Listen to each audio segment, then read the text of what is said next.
इसमें एक टीचर अपने ही एक स्टूडेंट के प्यार में पड़ जाती है और इससे भी ज्यादा चौंकाने वाली बात यह है कि टीचर और स्टूडेंट का रोल करने वाले असल जिंदगी में माम बेटे हैं और इस फिल्म का डायरेक्टर उस लड़के का पिता है। हो सकता है आप में से बहुतों ने ये फिल्म ना देखी हो, लेकिन जिन्होंने देखी है वो कहते हैं कि डायरेक्टर कमाल का है, जिसने नैतिकता के खिलाफ जाने वाली कहानी को एक बेहतरीन आर्ट फिल्म बना दिया। उसने सीधे सीधे नैतिक सवाल उठाने के बजाय टीचर और स्टूडेंट के बीच के दबे हुए लेकिन बहुत गहरे इमोशन रिश्ते और उनके मन की उथल पुथल को पर्दे पर उतारा है। इस नामुमकिन से रिश्ते में वो दोनों लगातार अपराध बोध और अपनी ख्वाहिशों के बीच झूलते रहते हैं। इसलिए इस प्यार का, जिसका शुरू से ही कोई भविष्य नहीं दिख रहा था, आखिर क्या अंजाम होता है? शायद फिल्म देखने के बाद आप भी मेरी तरह पूरे 3 दिन और 3 रात इसके बारे में सोचना बंद नहीं कर पाएंगे। जब एक स्टूडेंट ब्लैक बोर्ड पर सवाल हल कर रहा होता है तो टीचर चुपके से धीरे धीरे अपनी स्कर्ट उठाती है, जो कि एक सोची समझी चाल थी। लेकिन लड़के का रिएक्शन उसकी उम्मीद से बिल्कुल अलग था। एक जोरदार आवाज ने क्लास की खामोशी को तोड़ दिया। क्लास के बाकी स्टूडेंट्स हैरान रह गए। टीचर ने फुर्ती दिखाते हुए फौरन अपनी स्कर्ट ठीक कर ली और एक बड़ी शर्मिंदगी से बच गई। लेकिन उस एक लात ने सिर्फ एक मेज ही नहीं तोड़ी, बल्कि कई महीनों से चल रहे एक खुफिया रिश्ते को भी तोड़ दिया। टीचर का नाम था वियोना। हालांकि वो 30 पार कर चुकी थी, लेकिन ऐसा लगता था जैसे उम्र उस पर कोई असर ही नहीं डाल पाई हो। उसके चेहरे पर उम्र की कोई शिकन नहीं थी। उसका पति फ्रैंक एक स्टॉकिंग्स सेल्समैन था। अपने काम के लिए वो साल भर बाहर ही रहता था और जब कभी कभार घर आता भी तो बस क्लासिकल म्यूजिक और शराब में डूबा रहता था। उनकी शादी बस नाम की रह गई थी। एक खोखला रिश्ता। वियोना इस जिंदगी से पूरी तरह ऊब चुकी थी और मन ही मन कुछ नया और रोमांचक चाहती थी। लेकिन उसने कभी नहीं सोचा था कि उसकी जिंदगी में ये नयापन उसका कोई स्टूडेंट लेकर आएगा। जब उसने नई क्लास की जिम्मेदारी संभाली तो पहले दिन वियोना को लगा कि स्टूडेंट्स बहुत सिरदर्द देने वाले हैं, खासकर लड़के। वो सब अपनी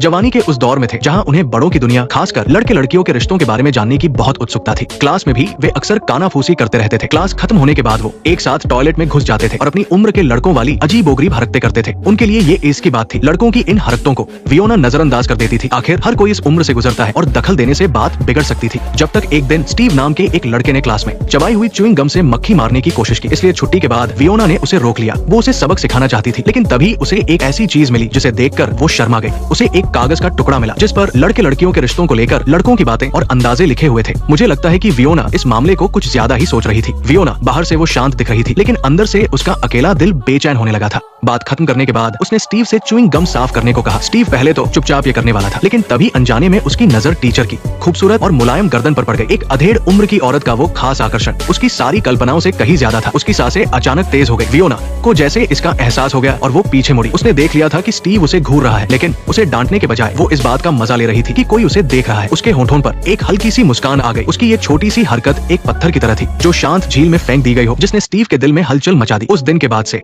स्टीव जैसे दीवाना हो गया था। वो हर रोज क्लास में सबसे पहले आता था, सिर्फ इसलिए ताकि वो तैयारी करने आई अपनी टीचर को कुछ देर और देख सके। डिक्शनरी वापस करते वक्त अनजाने में उसकी नजर वियोना के खूबसूरत पैरों पर पड़ी जो उसकी स्कर्ट के नीचे से झांक रहे थे। ये नजारा देखकर उसका दिल जोरों से धड़कने लगा और वो बार बार उधर देखने लगा। वियोना ने उसकी नजर को भांप लिया और मुड़कर उसकी आंखों में देखा। उस पल स्टीव को लगा जैसे उसे करंट लग गया हो। वो पूरी तरह से वियोना के जादू में खो गया था। जब भी प्लेग्राउंड में ब्रेक होता, स्टीव हमेशा एक ही जगह खड़ा रहता और वियोना के ऑफिस को घूरता रहता था। वो बस उम्मीद करता कि उसकी नजर वियोना से एक बार मिल जाए और वियोना भी हमेशा खिड़की से छिपकर उसे देखती रहती थी। कई बार वो पकड़े जाने से बाल बाल बची, लेकिन ये घबराहट और रोमांच उसे बहुत पसंद आ रहा था। लेकिन स्टीव के दिल में चाहे कितनी भी बेचैनी हो, वो हिम्मत करके पहला कदम नहीं उठा पा रहा था। वो बस इतना कर पाता था कि जब क्लास में कोई ना हो तो चुपके से वियोना की कुर्सी को चूम लेता था। इस छिपे हुए एहसास के लिए ये उसका नेक्स्ट पार्ट देखने के लिए वीडियो को लाइक करो।